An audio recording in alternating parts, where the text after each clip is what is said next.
I want to begin with a story today. To set the scene, the year is 2008. It is a cold, rainy autumn in Belfast, Northern Ireland. Now, I say that as if there is any other kind of autumn in Belfast. I am 21 years old, and I'm standing in a church kitchen with 4 women. The youngest of those women is about 3 times my age. In front of us, there is a daunting pile of carrots and potatoes and butter. In less than 2 hours, the church social hall will be filled with hungry people eager for the lunch program. Eileen hands me a vegetable peeler and points to the carrots. "Go on then," she says. She stands beside me, dissecting potatoes with a precision earned from years working as a surgeon. Carol gets to roasting the meat, and we each settle into our tasks. Before long, the air is humming with the sounds of simmering water, knives against cutting boards, and 4 voices of bantering Northern Irish brogue. Conversation ranges from discussions about the menu to a recounting of Eileen's latest mountain hike to reminiscing about the bad old years of the Troubles. This scene was repeated twice a month.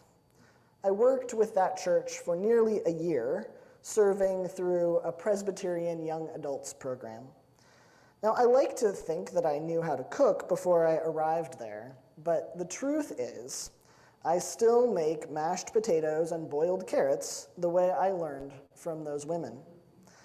I go out of my way to buy the exact brand of British powdered gravy mix that we used for those lunches.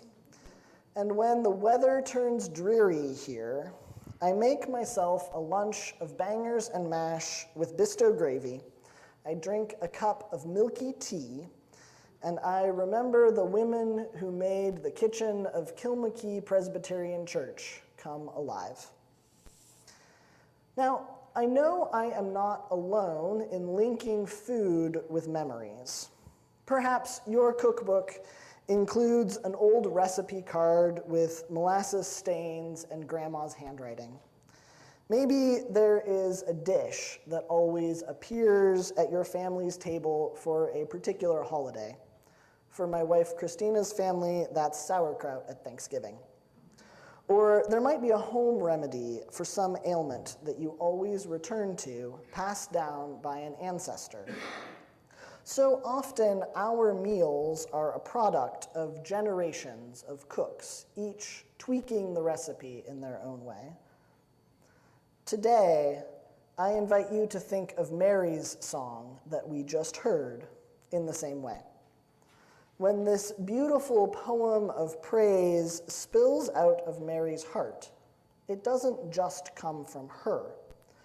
She brings something new to a table that has been set and filled by generations of faithful women before her, singing praises to God. Women like Miriam, the sister of Moses. When the Israelites escaped from Egypt, Miriam took up her tambourine and sang, "Sing to God who has triumphed gloriously." A few generations later, we have women like Deborah, one of the leaders of the Israelites before they had kings. "Listen, rulers," said Deborah. "Listen, commanders. I will sing the praises of God, I will sing. You who ride upon white donkeys, seated on rich carpets for the trip, and you who walk along the road, declare the news. Listen to the shepherds at the watering holes who sing of God's gracious deeds, God's gracious deliverance of Israel." Women like Hannah, the mother of the prophet Samuel. Her son would guide the first kings of Israel. When she became pregnant after years of longing, she said, "My heart delights in God. To God I lift my horn high. I gloat over my foes. I rejoice in your deliverance. No one is holier than God. There is no rock like God. God lifts the weak from the refuse dump and the poor from the cesspool to place them among the mighty. and promotes them to seats of honor. The foundations of the earth belong to God, and God sets the world upon them. Women like Elizabeth, Mary's cousin, who broke into praise the moment she saw Mary. Blessed are you among women, and blessed is the fruit of your womb. But why am I so favored that the mother of my Messiah should come to me? Blessed is she who believed that what our God said to her would be accomplished. And that praise is what inspired Mary's song. Maybe you hear echoes of all those songs in Mary's, because her words are not entirely her own. They resonate through the centuries, passed down from generation to generation. Mary is not the first woman to notice how God comes to the aid of God's servants, triumphing over oppressors. Mary is not the first woman to recognize God's mercy. Mary is not the first woman to proclaim that God lifts up the lowly. And of course, Mary, like the women she echoes, knew something about being lowly. She sang this song as a pregnant woman in a patriarchal society in an occupied country, betrothed but not married to a laborer. Her life prospects were not optimistic. She would raise her child in a poor village, less than a day's journey from a quickly growing metropolis, full of Romans who were getting rich off of exploiting the countryside. Where did she get the strength to say, God, you have filled the hungry with good things, while you have sent the rich away empty? Because she didn't get that strength from herself. She gets it from the promise made to and repeated by her ancestors, Sarah and Abraham and their descendants forever. Mary learned the recipes, and now she can set the table. Mary learned the songs, and now she can sing the next verse. Mary's song comes from her literal ancestors. She could trace her lineage all the way back to Abraham and Sarah. The promises made to them and their descendants applied directly to her. But not all of us are so lucky. Ancestral lines are sometimes broken. Sometimes they are scarred by trauma or tragedy. Sometimes the recipes don't work for us anymore, or there are no recipes to pass down. My father's family always had a grapefruit avocado salad with Christmas dinner. It's reddish and green, so I guess it's thematic. No one quite knows the origin of this salad, but regardless, it always showed up. When I was growing up, we also had it at our Christmas table, so the first year that I hosted Christmas dinner for the family, I wanted to recreate the salad. I acquired the recipe from my dad and followed it faithfully. The recipe for the salad dressing involved an entire grated onion, and it made a corresponding quantity of dressing, which was far too much for the 3 people in my family, but I did it anyway, and I just had a lot left over because this is how you make the salad. My father served himself some salad and then looked at the dressing with a very quizzical expression on his face. He could not remember ever having had this dressing with that salad. Turns out he never followed the recipe. Somewhere along the lines, I guess my grandmother found a different dressing that she liked better, or maybe my dad just couldn't be bothered to make the dressing. Either way, the complicated part of the recipe had gone out the window. Of course, that's not the version that I had inherited on the recipe card. I had inherited that whole recipe, good, bad, and oniony. It was now my choice what to do with it.